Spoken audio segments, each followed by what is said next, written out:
सबको जय मसीह की। आज तारीख है 14/11/2025 और हम शाम का वचन पढ़ेंगे।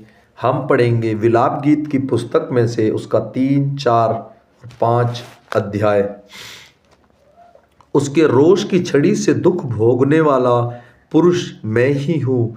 वह मुझे ले जाकर उजियाले में नहीं अंधियारे ही में चलाता है। उसका हाथ दिन भर मेरे ही विरुद्ध उठता रहता है। उसने मेरे सांस और चमड़ा गला दिया है और मेरी हड्डियों को तोड़ दिया है। उसने मुझे रोकने के लिए किला बनाया और मुझको कठिन दुख और श्रम से घेरा है। उसने मुझे बहुत दिन के मारे हुए लोगों के समान अंधेरे स्थानों में बसा दिया है। मेरे चारों ओर उसके बाड़ा बांधा कि मैं निकल नहीं सकता। उसने मुझे भारी सांकड़ से जकड़ा है। मैं चिल्ला चिल्ला के दुहाई देता हूँ तो भी वह मेरी प्रार्थना नहीं सुनता। मेरे मार्गों को उसने गड़े हुए पत्थरों से रोक रखा है। मेरी डगरों को उसने टेढ़ी कर दिया है। वह मेरे लिए घात में बैठे हुए रीछ और घात लगाए हुए सिंह के समान है। उसने मुझको मेरे मार्गों से भुला दिया और मुझे फाड़ डाला। उसने मुझको उजाड़ दिया। उसने धनुष चढ़ाकर मुझे अपने तीर का निशाना बनाया है। उसने अपने तीरों से मेरे हृदय को भेद दिया है। सब लोग मुझ पर हंसते और दिन भर मुझ पर ढालकर गीत गाते हैं। उसने मुझे कठिन दुख से भर दिया और नागदोना पिलाकर तृप्त किया है। उसने मेरे दांतों को कंकड़ी के समान तोड़ डाला और मुझे राख में ढांप दिया है और मुझको मन से उतार कर कुशल से रहित किया। मैं कल्याण भूल गया हूँ, इसलिए मैंने कहा मेरा बल नष्ट हुआ और मेरी आशा जो यहोवा पर थी वह टूट गई है। मेरा दुख और मेरा मारा मारा फिरना, मेरा नागदोना और विष पीना स्मरण कर मैं उन्हीं पर सोचता रहता हूँ। इससे मेरा प्राण ढला जाता है, परंतु मैं यह स्मरण करता हूँ कि इसलिए मुझे आशा है कि हम मिट नहीं गए। यह यहोवा की महाकरुणा का फल है, क्योंकि उसकी दया अमर है। प्रति भोर वह नई होती रहती है। तेरी सच्चाई महान है। मेरे मन ने कहा यहोवा मेरा भाग है, इस कारण मैं आशा रखूंगा। जो यहोवा की बाट जोहते और उसके पास जाते हैं उनके लिए यहोवा भला है। यहोवा से उद्धार पाने की आशा रख, चुपचाप रहना भला है। पुरुष के लिए जवानी में जुआ उठाना भला है। वह यह जानकर अकेला चुप रहे कि परमेश्वर ही ने उस पर यह बोझ डाला है। वह अपना मुंह धूल में रखे, क्या जाने उसमें कुछ आशा हो। वह अपना गाल अपने मारने वालों की ओर फेरे और नामधराई सहता रहे, क्योंकि प्रभु मन से सर्वदा उतरे नहीं रहता। चाहे वह दुख भी दे तो भी उसकी करुणा की बहुतायत के कारण वह दया भी करता है, क्योंकि वह मनुष्यों को अपने मन से नहीं तो दबाता है और न दुख देता है। पृथ्वी भर के बंदियों को पांव के तले दलित करना, किसी पुरुष का हक परमप्रधान के सामने मारना और किसी पुरुष मनुष्य का मुकदमा बिगाड़ना, इन तीनों कामों से यहोवा देख नहीं सकता। यदि यहोवा ने आज्ञा दी हो तब कौन है जो इस वचन कहे और वह पूरा हो जाए। विपत्ति और कल्याण क्या दोनों परमप्रधान की आज्ञा से नहीं होते? इसलिए जीवित मनुष्य क्यों कुड़कुड़ाए और पुरुष अपने पाप के कारण क्यों बुरा माने। हम अपने चाल चलन को ध्यान से परखें और यहोवा की ओर फिरें। हम स्वर्गवासी परमेश्वर की ओर मन लगाएं और हाथ फैलाएं और कहें, हमने तो अपराध और बलवा किया है और तूने क्षमा नहीं किया। तेरे कोप हम पर है, तू हमारे पीछे पड़ा है। तूने बिना तरस खाए घात किया है। तूने अपने को मेघों से घेर लिया है कि मुझ तक प्रार्थना ना पहुंच सके। तूने हमको जाति जाति के लोगों के बीच में कूड़ा करकट सा ठहराया है। हमारे सब शत्रुओं ने हम पर अपना मुंह फैलाया है। भय और गड्ढा, उजाड़ और विनाश हम पर आ पड़े हैं। मेरी आंखों से मेरी प्रजा की पुत्री के विनाश के कारण जल की धाराएं बहती रहती हैं, मेरी आँख से लगातार आंसू बहते रहेंगे जब तक यहोवा स्वर्ग से मेरी ओर न देखे। अपनी नगरी की सब स्त्रियों का हाल देखने पर मेरा दुख बढ़ता है। जो व्यर्थ मेरे शत्रु बने हैं, उन्होंने निर्दयता से चिड़िया के समान मेरा आहेर किया है। उन्होंने मुझे गड्ढे से निकालकर मेरे जीवन का अंत करने के लिए मेरे ऊपर पत्थर लुढ़काए हैं। मेरे सिर पर से जल बह गया। मैंने कहा, मैं अब नाश हो गया। हे यहोवा, गहरे गड्ढे में से मैंने तुझसे प्रार्थना की, तूने मेरी सुनी की। जो दुहाई देकर मैं चिल्लाता हूँ, उससे कान न फेर ले। जब मैंने तुझे पुकारा तब तूने मुझसे कहा, मत डर। हे यहोवा, तूने मेरा मुकदमा लड़कर मेरा प्राण बचा लिया है। हे यहोवा, जो अन्य जातियाँ अन्याय मुझ पर हुआ है, उसे तू न देखा है, तूने देखा है। तू मेरा न्याय चुका। जो बदला उन्होंने मुझसे लिया और जो कल्पनाएं मेरे विरुद्ध की, उन्होंने भी तूने देखा है। हे यहोवा, जो कल्पनाएं और निंदा वे मेरे विरुद्ध करते हैं, वे भी तूने सुनी है। मेरे विरोधियों के वचन और जो कुछ भी मेरे विरोध लगातार सोचते हैं, उन्हें तू जानता है। उनका उठना बैठना ध्यान से देख। वे मुझ पर लगते हुए गीत गाते हैं। हे यहोवा, तू उनके कामों के अनुसार उनको बदला देगा। तू उनका मन सुन्न कर देगा। तेरा शाप उन पर होगा। हे यहोवा, तू अपने कोप से उनको खदेड़ खदेड़ कर धरती पर से नष्ट करेगा।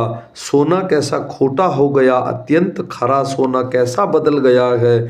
पवित्र स्थान के पत्थर जो हर एक सड़क के सिरे पर फेंक दिए गए हैं। सियोन के उत्तम पुत्र जो कुंदन के तुल्य थे, वे कुम्हार के बनाए हुए मिट्टी के घड़ों के समान कैसे तुच्छ गिने गए हैं। गीदड़न भी अपने बच्चों को थान से लगाकर पिलाती है, परंतु मेरे लोगों की बेटी वन के शतुरमुर्ग के तुल्य निर्दयी हो गई है। दूध पीते बच्चों की जीभ प्यास के मारे तालू से चिपक गई है।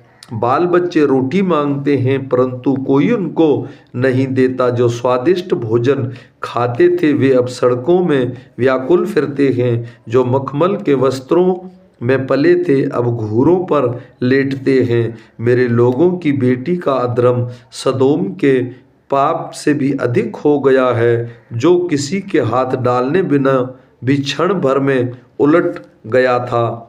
उसके कुलीन हिम से निर्मल और दूध से भी अधिक उज्ज्वल थे।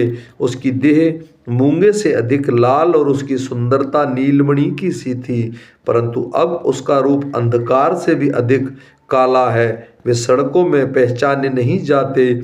उनका चमड़ा हड्डियों में सट गया और लकड़ी के समान सूख गया है।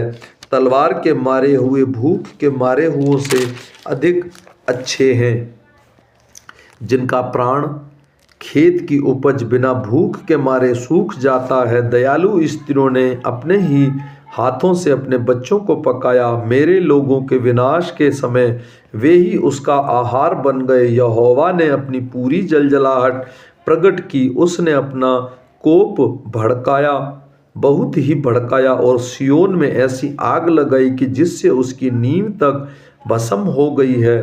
पृथ्वी का कोई राजा या जगत का कोई निवासी उसकी कभी प्रतीति न कर सकता था कि द्रोही और शत्रु यरूशलेम के फाटक के भीतर घुसने पाएंगे।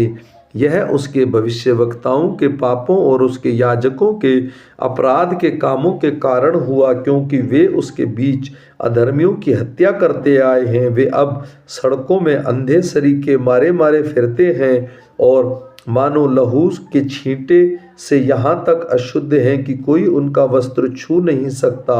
लोग उनको पुकार पुकार कर कहते हैं, अरे अशुद्ध लोगों, हट जाओ, हमको मत छुओ। जब वे भागकर मारे मारे फिरने लगे, तब अन्य जातियों लोगों ने कहा, भविष्य में वे यहाँ टिकने नहीं पाएंगे। यहोवा ने अपने कोप से उन्हें तितर बितर किया और फिर उन पर दया दृष्टि न करेगा। न तो याजक का सम्मान हुआ और न पुरानियों का कुछ अनुग्रह किया गया। हमारी आंखें व्यर्थ ही सहायता की बाट जोते जोते धुंधली पड़ गई हैं। हम लगातार एक ऐसी जाति की ओर ताकते रहे जो बचा नहीं सकती। लोग हमारे पीछे ऐसे पड़े हैं कि हम अपने नगर के चौकों में भी नहीं चल सके। हमारा अंत निकट आया, हमारी आयु पूरी हुई, क्योंकि हमारा अंत आ गया है। हमारे खदेड़ने वाले आकाश के उकाबों से भी अधिक वेग से चलते थे। वे पहाड़ों और हमारे पीछे पड़ गए और जंगल में हमारे लिए घात लगाकर बैठे गए। यहोवा का अभिषेक जो हमारा प्राण था और जिसके विषय में हमने सोचा था कि अन्य जातियों के बीच हम उसकी शरण में जीवित रहेंगे, वह उनके खेदे हुए गड्ढों में पकड़ा गया। हे एदोम की पुत्री, तू जो उर्ज देश में रहती है, हर्षित और आनंदित रहे, परंतु यह कटोरा तुझ तक भी पहुँचेगा और तू मतवाली होकर अपने आप को नंगा करेगी। हे सियोन की पुत्री, तेरे अधर्म का दंड समाप्त हुआ, वह फिर तुझे बंधुआई में न ले जाएगा।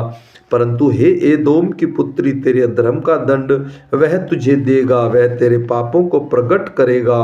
हे यहोवा, स्मरण कर कि हम पर क्या क्या बीती है। हमारी ओर दृष्टि करके हमारी नामधराई को देख। हमारा भाग परदेशियों का ही हो गया है, हमारे घर परायों के हो गए हैं। हम अनाथ और पिताहीन हो गए, हमारी माताएं विधवा सी हो गई हैं। हम मोल लेकर पानी पीते हैं, हमको लकड़ी भी दाम से मिलती है। खदेड़ने वाले हमारी गर्दन पर टूट पड़े हैं, हम थक गए हैं, हमें विश्राम नहीं मिलता। हम समय मिस्र के अधीन हो गए और आशूर के भी, ताकि पेट भर सकें। हमारे पुरखाओं ने पाप किया और मर मिटे हैं, परंतु उनके अधर्म के कामों का भार हमको उठाना पड़ा है। हमारे ऊपर दास अधिकार रखते हैं, उनके हाथ से कोई हमें नहीं छुड़ाता। जंगल में की तलवार मेरे कारण हम अपने प्राण जोखिम में डालकर भोजन वस्तु ले आते हैं। भूख की झुलसाने वाली आग के कारण हमारा चमड़ा तंदूर के समान काला हो गया है। सियोन में स्त्रियां और यहूदा के नगरों में कुमारियां भ्रष्ट की गई हैं। हाकिम हाथ के बल टांगे गए हैं और पुरानियों के कुछ भी आदर नहीं किया गया। जवानों को चक्की चलानी पड़ती है और बाल बच्चे लकड़ी का बोझ उठाते हुए लड़खड़ाते हैं। अब फाटक पर पुरानी नहीं बैठते, ना जवानों का गीत सुनाई पड़ता है। हमारे मन का हर्ष जाता रहा, हमारा नाचना विलाप में बदल गया है। हमारे सिर पर का मुकुट गिर पड़ा है। हम पर हाय, क्योंकि हमने पाप किया है, इस कारण हमारा हृदय निर्मल हो गया है। इन्हीं बातों से हमारी आंखें धुंधली पड़ गई हैं, क्योंकि सियोन पर्वत उजाड़ पड़ा है, उसमें सियार घूमते हैं। परंतु हे यहोवा, तू तो सदा तक विराजमान रहेगा, तेरा राज्य पीढ़ी पीढ़ी तक बना रहेगा। तूने क्या हमको सदा के लिए भुला दिया है और क्यों बहुत काल के लिए हमें छोड़ दिया है। हे यहोवा, हमको अपनी ओर फेर, तब हम फिर सुधर जाएंगे। प्राचीन काल के समान हमारे दिन बदलकर ज्यों के त्यों कर दे। क्या तूने हमें बिल्कुल त्याग दिया है? क्या तू हमसे अत्यंत क्रोधित है? आमीन।